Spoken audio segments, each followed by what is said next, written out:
2, 3, go. Good day, everyone. I'm Charles Adrian P. Torres. I'm reporter number 6.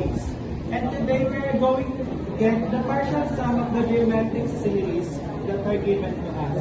So let's fill our heads a lot of numbers. So now, for the question number 1, find the nth partial sum of the geometric series given the following values. For letter A sub 1 is equal to 6, R is equal to negative 2/5, and N is equal to 5. So for the solution, I use the formula S is equal to A sub 1 over 1 minus R, or ratio. So here,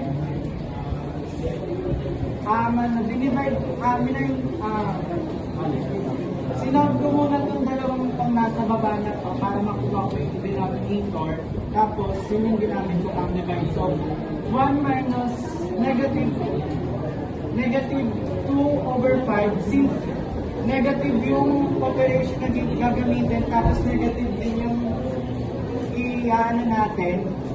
Negative times negative is equal to positive. So, bali magiging 6/3 siya. Bali nag-cross multiplication lang ako dito sa part na to para nakuha ko yung 6/3. And then 6 divided by 6/3 is equal to 3. So, the answer for number 1 is that 3. S is equal to 3. For the question, for letter B naman, our given is A sub 1 is equal to 3 square root of 3, R is equal to 2 square root of 5, and N is equal to 6. So sinod ko muna lahat para kinuha ko yung R dito, tapos hinanap ko na rin sama. So ang formula natin, sinod ko muna para yung numerator dito sa part na to.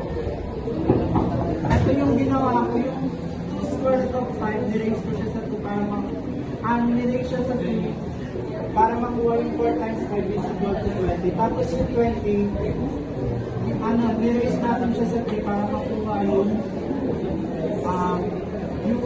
8,000.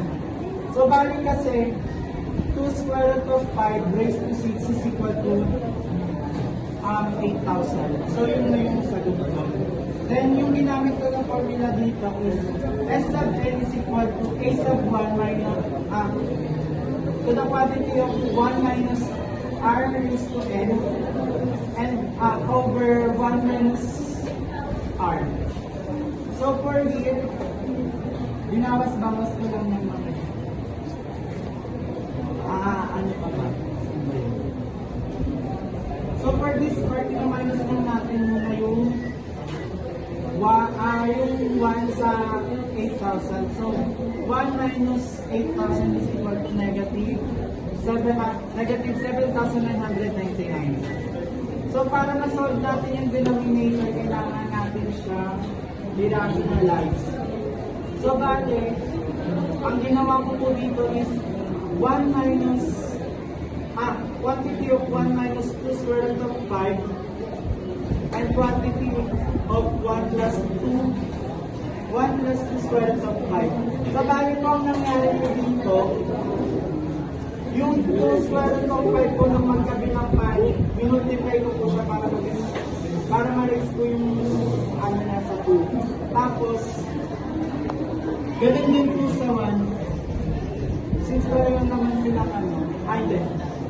negative 2 square root of 5 times positive 2 square root of 5 is equal to negative 2 square root of 5 raised to 2. Kasi negative times positive equals negative. Tapos, pinag-multiply ko lang yan. 1 naman sila, kaya pinopia ko na lang. So, bali 1 minus 20 is equal to 19. The numerator will be negative 7,999 to the quantity of 1 plus 2 square root of 5.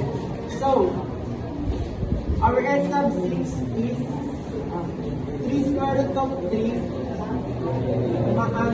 times negative 7,999 to the quantity of 1 plus the square root of 1. So, bali, kinansel ko lang yung dalawang negative dito, tapos nod ko na rin kung ano, sa numerator.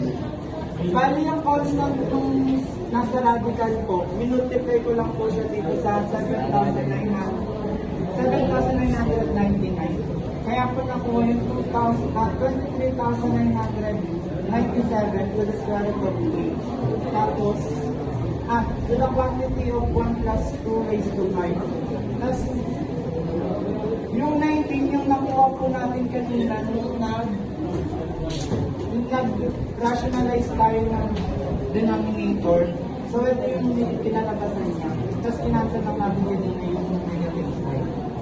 So, kung isasolve natin siya, ang S natin is approximately 736,102.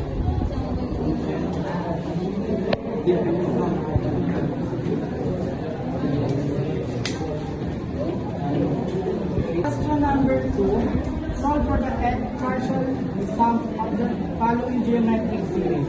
For letter A, find the eighth partial sum of the geometric series 4 square root of 3 plus 24 plus 48 square root of 3 and so on. So first, hahanapin po muna natin yung ratio natin. So bali po sa pagkuha po ng ratio, ang ginamit ko po na formula is R is equal to A sub n or yung sumunod na term over A sub n yung naunang term po. So bali ito po yung formula.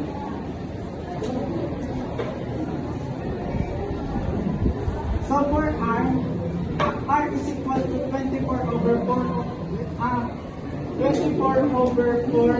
square root of 3 is equal to, since divisible po yung 24 sa 4, dinivide ko po siya sa 4. Kaya ko nakuha yung 6 dito. Tapos, kinapi ko lang po yung square root of 3. Tapos, 6 over square root of 3 multiplied by square root of 3 over square root of 3. So, bagang ginawa ko dito, pinag-multiply ko lang sila.